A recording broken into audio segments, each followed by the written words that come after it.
অসমীয়াৰ প্ৰাণৰ স্পন্দন ৰঙালী বিহুলৈ বেছি দিন আৰু নাই। অসমৰ বিভিন্ন প্ৰান্তৰ সমান্তৰালভাৱে লখিমপুৰ জিলাৰ কণা নদী মাজগাঁৱতো বিহু কৰ্মশালা আৰু ঢোলবাদন কৰ্মশালা আৰম্ভ হৈছে। এই বিহু নাচ কৰ্মশালা আৰু ঢোলবাদন কৰ্মশালাত লখিমপুৰ জিলাৰ পানীগাঁৱৰ জোনবাই বিহুমা দলৰ এটি দলে তেওঁলোকক প্ৰশিক্ষণ দিবলৈ আহিছে।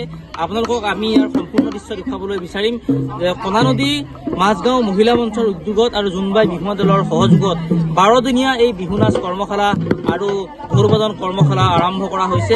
আজি উদ্বোধন কৰে ৰূপহী হাইস্কুলৰ অৱসৰপ্ৰাপ্ত প্ৰধান শিক্ষক কমল নেওগে আৰু তাৰ পাছতেই ইতিমধ্যে প্ৰশিক্ষণ আৰম্ভ হৈছে। ইয়াৰ প্ৰশিক্ষণৰ প্ৰতিটো দৃশ্য আপোনালোকক দেখুৱাবলৈ চেষ্টা কৰিম।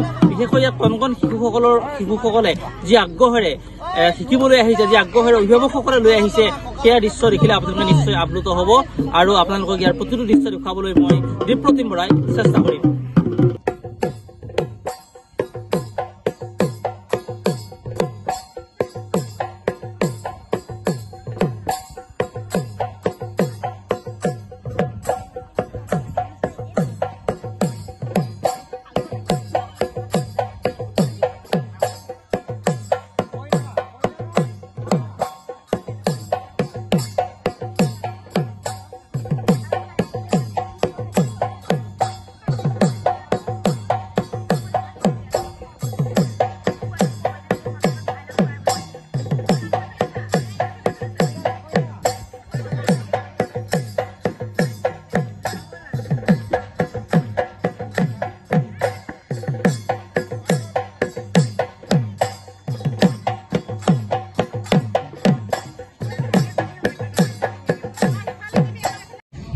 মনটো আসলে প্ৰফুল্ল হ'ব লাগিব।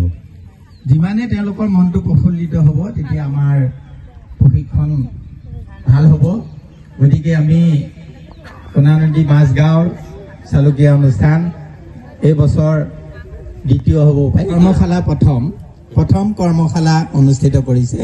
কৰ্মশালাৰ পাছত যেতিয়া মুকলি বিহু হিচাপে এটা সুন্দৰ খেলপথাৰত অনুষ্ঠিত হ'ব। 4-5 ইতিমধ্যে ঘোষণা কৰিছে।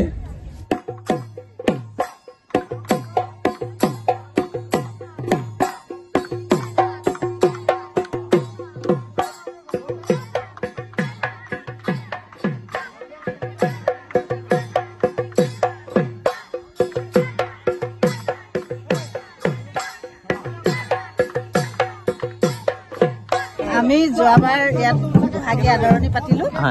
এইবাৰ ভাবিলো বহাগী আদৰণি পতাৰ আগমুহূৰ্তত আমি আমাৰ স্থানীয় শিল্পীসকলক লৈ, বিহু শিল্পীসকলক লৈ আৰু ঢুলীয়াসকলক লৈ আমি এটা কৰ্মশালা অনুষ্ঠিত কৰো। সেইবুলি আমি কেইগৰাকীমান আমি মাতৃয়ে আলোচনা কৰি আমি আজি এই কৰ্মশালা ভাগ অনুষ্ঠিত কৰিছো। আমি লখিমপুৰ পানীগাঁৱৰ পৰা জোনবাই বিহুৱা দলটিক নিমন্ত্ৰণ কৰি আনিছো। তেখেতসকল আহিছে। নাচনী আমাৰ আজি নাহিলে, কিন্তু কালিৰ পৰা আমাৰ নাচনীগৰাকীও আহিব। আজি এওঁলোকৰ মাজত যিকেইজন ঢুলীয়া তেওঁলোকেই নাচনী কৰিব পাৰে, তথাপিতো আমি এগৰাকী নাচনী নিমন্ত্ৰণ কৰিছো।